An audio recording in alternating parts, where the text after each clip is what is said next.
Welcome back to another just edition of the Just in Time podcast. I'm your host, and we got Will with us here today. How you Back at doing? it again. Back Back at it at it again, again. brother. Yes, sir. We got Kentucky on the chopping block today. King Turkey. King Turkey. And I was telling you before, but I just feel so bad for those people. Well, he never amazed me. Seemed to amaze me with this. Just That is so funny. man, Joe Sloan. I think I told you this a couple of weeks ago. I saw a Kentucky-based article that said Joe Sloan, the revolutionary. Revolutionary. Where was he the last couple of years at LSU? Where is this revolutionary? Apparently trying to find himself, brother. Because all he did was run the ball up the gut. I hope y'all got some good running backs and a good offensive lineman. Yeah, man. For their sake, I mean, listen, I want him to find himself at our expense. He can find himself at another week on the schedule. You know, and that's an away game for us, a second away game of the season on October 10th. Yeah. But yeah, look, is that the only coaching change that they made at Kentucky? Well, new head coach.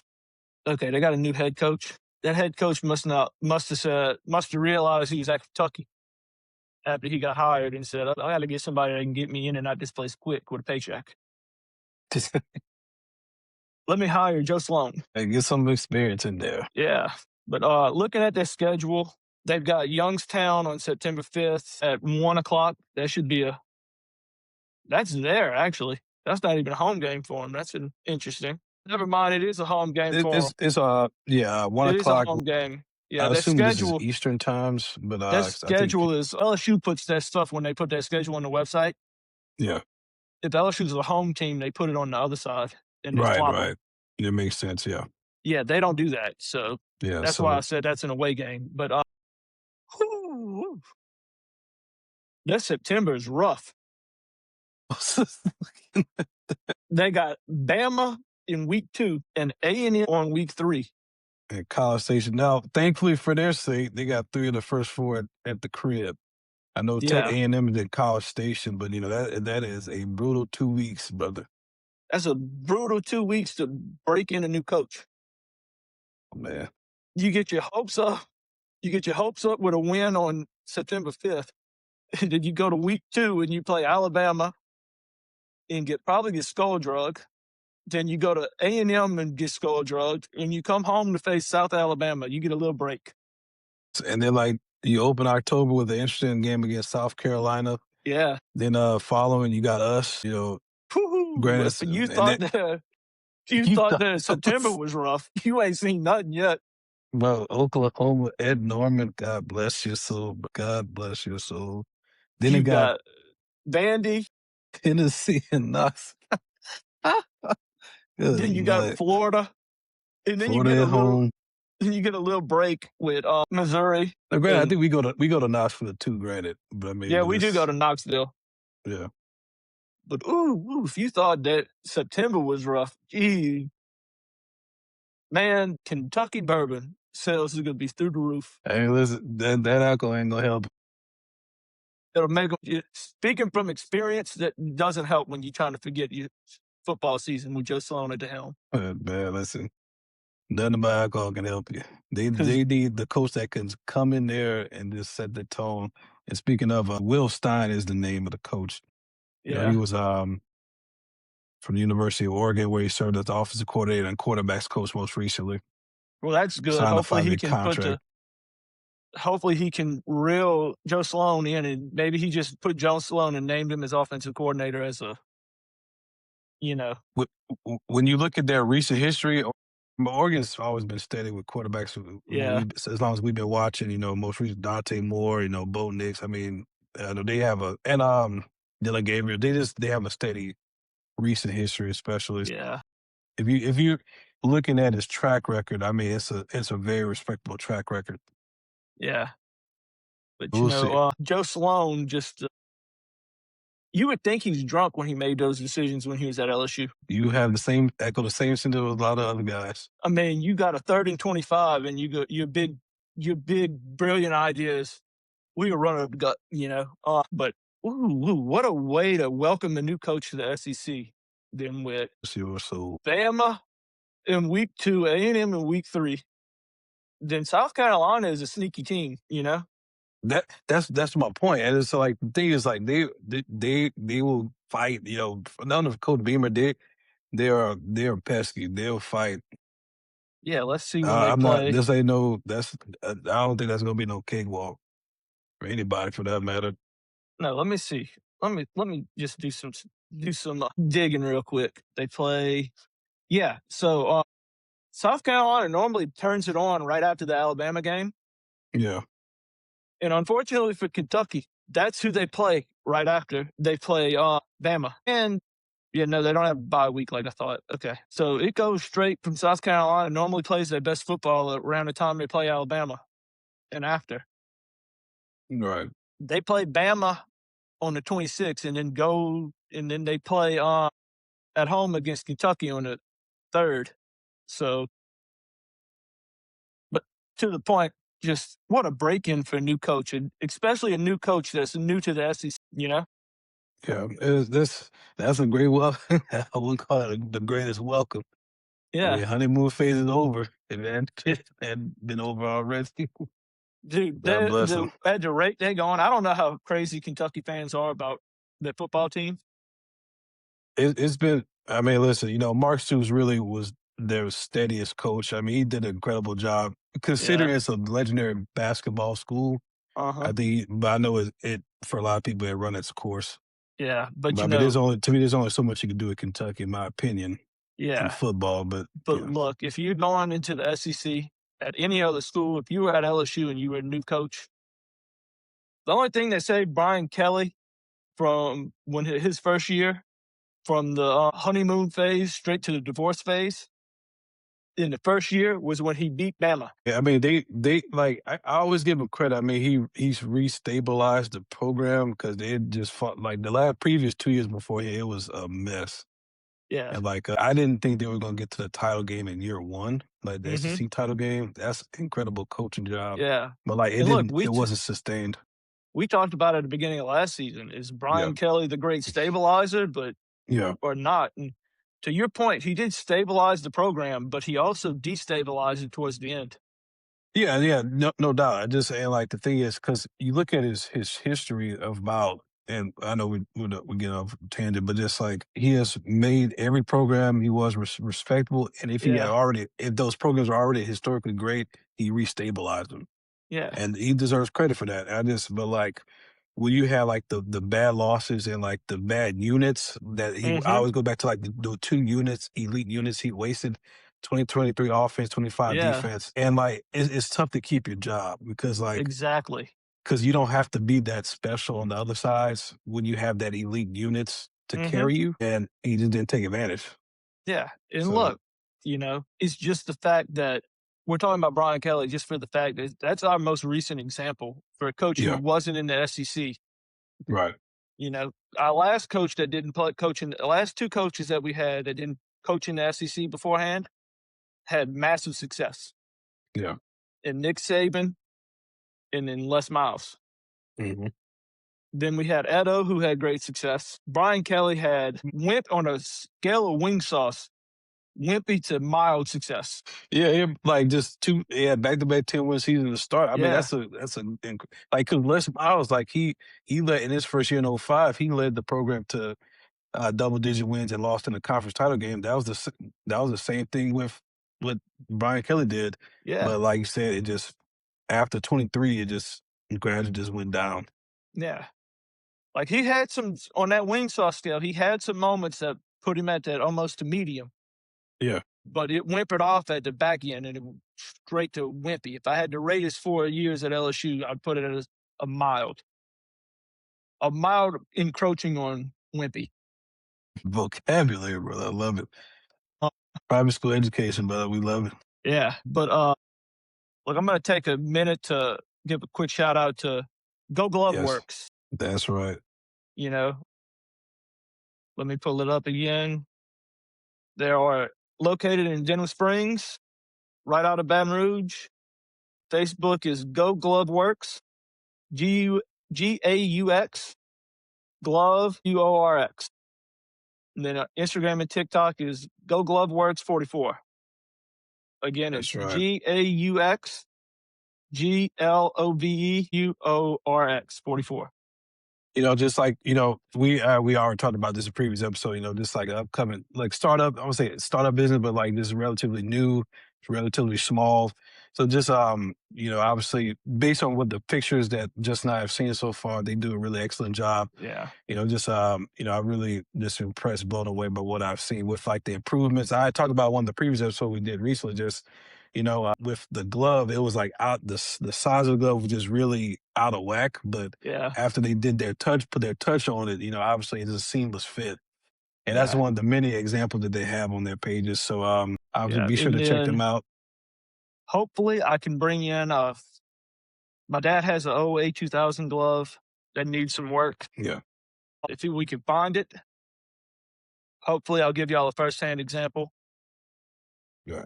of the work they do. I'll bring it to them and see what they can do with it. If not, if I can't find it, then I can't find it. But, you know, Yeah. I'm eager to give y'all a firsthand experience on the work they do. That's But it. That's right. back to Kentucky. I'll let you do this one. Look at the schedule and give us their. All right. So obviously, they already started the year off on a good note with the spring game. But Yeah. no, in all seriousness, but this obviously Youngstown State, obviously, that's the annual, Alabama, rent a win to start the year. And Yeah. actually also with Ohio State, but they're like the rent a win kings with Youngstown State. So obviously I feel like that's a win. Yeah. And then you go to get the unique challenge of playing the Crimson Tide, the aforementioned Tide. Yeah. And I So just want to point out, just like you said earlier, anytime the game's on SEC Network Plus, it's going to be a. I was like, I'm so upset with the with just previous. I said, yeah, they're not trying to get you to watch that game. You're a special guy if you really want to watch that game. Outside of being a Kentucky fan, of course, but Yeah. just you just gotta be and you just gotta be bored enough to watch it. God bless you, either way. Hmm. But so I got this schedule as 1-0 with Youngstown State. You got a unique challenge against the Tide. I'm gonna say that's a loss. Legendary football power versus legendary basketball power. I'm gonna go with the legendary football power. Yeah. 1-1. Texas A&M, College Station in the mid-afternoon, iconic SEC window. I'm gonna go with the loss right there. So you 1-2. South Alabama. I'm gonna give you guys a win at home. 12:45 kicked off. Like I'm assuming Kentucky's in the Eastern time zone. I'm not sure offhand Yeah. because like it's like a unique, Let's but see. not that's important in this conversation because I was looking at like the time 1 o'clock as a unique start time for college football games. They are in Eastern Yeah, so that's about time. right. You're Okay, right. so Yeah. yeah, that's about right. Because I know like we're in Central, so I know normally start 2:30 starts in the early afternoon. But anyway, that's not too important. So I'm gonna give them a win against South Alabama. So they're gonna finish September 2-2. That's not This bad considering. yeah, considering the opponents, absolutely. Yeah. Man, this is such a tricky one, man. And Columbia, man, I'm gonna give them a loss. I'm gonna go South Carolina gonna win that one. All right. So that's 2-3. LSU, they playing us at home. I'm gonna still give us the edge. So that's 2-4. You going to Norman. So is that 2-4? I'm lost track. So one, two, Yes. three, four, five, six. Oh yeah, 2-4. 2-4 going into Norman, Oklahoma. That's another loss. So I'll say 2-5. I'm gonna go with Vandy. I'm gonna give them the win against Vandy. It's gonna be a home game, so I know Vandy's on the uptick. Relative to their history in football, Yeah. but I'm gonna still give Kentucky a narrow win. That's be 3-5 or 3-6. Or, So you didn't shut them out in October. yeah, and then like basically, so Florida, Tennessee's a loss. That's just gonna be a no-brainer loss. Florida is tricky too. New coach. New coach, right, right. Kind And of the at same home, situation as them. It's right, right. new to the SEC. Yeah. So I'm gonna say that's a win. I'm gonna give them a win, and then All right. win against Missouri, and I'll probably give them a win against Louisville. So they So end up. That's what what is that like 6-6. 6-6, 7-5 ish? Yeah, Yeah. Let's see what you did. Gave them the win, 2 losses, win. They finished September 2-2. Loss, loss, loss. So 2-2. That's 5. They'd be 3-5 going into. You gave them the edge at Vandy. Yeah. 3-5, 3-6, 4-6. Because you gave them that edge at Florida, right? Yeah. Then you gave them a win at Missouri. Missouri, so that's 5. I think I gave them the edge at Louisville. So And probably 6-6. six and six. I think that's respectable. I think that's fair, given Yeah, how their season starts, especially. But just like you said, I mean, those the thing, and really, to be honest with you, like if they didn't have those games at home, like that's what makes it tricky. I think if they're because they're at home, I give them a narrow edge. I know, yeah, like I'm not a gambler, I'm not a betting person. I don't care about that stuff. But I know you typically home games like they give the home team 3 points. yeah, But again, I think that alone, I think it just give me like a 6-6. I think that's very respectable and fair to the fan yeah. base. And look, this is a way too early Yes, look that's at it. another thing. Yeah, You know, we're not professionals by any means, right. but that's just a way too early looking at it. Closing this out on a very rare non-sports related topic. They just passed a new bill in Jeez. the House. I think it's going to the Senate Hmm. to get rid of daylight savings. I mean, I mean, it's an ongoing topic, man. Let me Daylight read saving. you. Let me read you some of these sunrise, and sunset times for the summer and the winter under the Oh, new daylight savings. No daylight savings time. Okay. all right.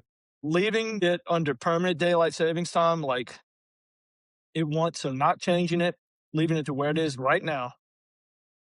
The earliest summer sunrise is 6 a.m. Mm, The latest summer sunset is 8:15 p.m. Then when you go into the winter, the latest winter sunrise, 8:02 a.m. okay. And then the earliest winter sunset would be 6:05 p.m. That's not bad. Yeah, my goal, as long as I wake up to see it, I'm good. Mm-hmm. It's gonna be really strange going into work and it'd be dark until 8 a.m. But I don't have no windows in my classroom anyway, so I really probably won't notice. Hey, man. Look, the AC went out last year, and one of the suggestions that they gave before they could fix it was to open a window. Mm, I looked around that classroom and was like, what window? you gotta help me out, brother. Help me out, guy. Yeah. So that's just going to say that 8 a.m. sunrise won't affect me that much. Right. You know, I probably won't even notice it until I'm off for like Christmas break or something. Look, invest in the ACs, brother. Look, I got the neck fan. You told me I was like a girl, like an older man, and at the Yeah. school with the fans. Invest in the cooling on your body, please. Look, that AC goes out during the That is winter. not, I bro. took a picture of my thermostat last year in my classroom. It got up to 86 degrees. That is criminal, bro. Like Yeah. I would buy every box fan, oscillating fan, whatever they call it. Now, look, thank God it was when we had those freezes and Yeah. the AC wasn't really broken. It just, the ambient air temperature around those units, on those big units like outside, the Hmm. ambient air temperature has to be about at 50 degrees. So it didn't quite reach that. That's why it cut off. Yeah. But still, if that ever happens again, I'm gonna come hit you up for them fans. Hey, bro, look, man, look, it was funny. I had just bought 2 fans for the truck. It's a clip-on fan that clips onto Yeah, like the windows, but I didn't think it was that the fan was that big. I'm still keeping them. yeah, But if I'm parked for a while, I'm waiting on something, I'll have to run that AC the whole time. yeah, But we'll see how that goes. yeah. But I think this is a good place to leave off. But So you got Kentucky going 6-6. as of right now, yes, I think, and the strength of that largely because of like those swing games at home. I think I Yeah, feel like That's what really helps them. But I think that's fair. I don't think they should get mad at that personally. Yeah. But I mean, it's still early, so I mean, it's It's the not really home that deep. games. Yeah, Look, if you make it through September at two yeah, and you gonna two be in. with your Yeah, schedule, I and think if that's you an even incredible win for them. manage to scrounge one more game in October, and you going in to November at 4 and whatever, Yeah, you should be pretty happy. as it should be. You got a rough schedule coming in, you know. But as always, like, follow, subscribe, share, turn on your notifications so you can hear from us. Have a great day, a great night whenever you listen to us. Just have a great time. Just make it a great one. And we'll see y'all next time. Later. Later.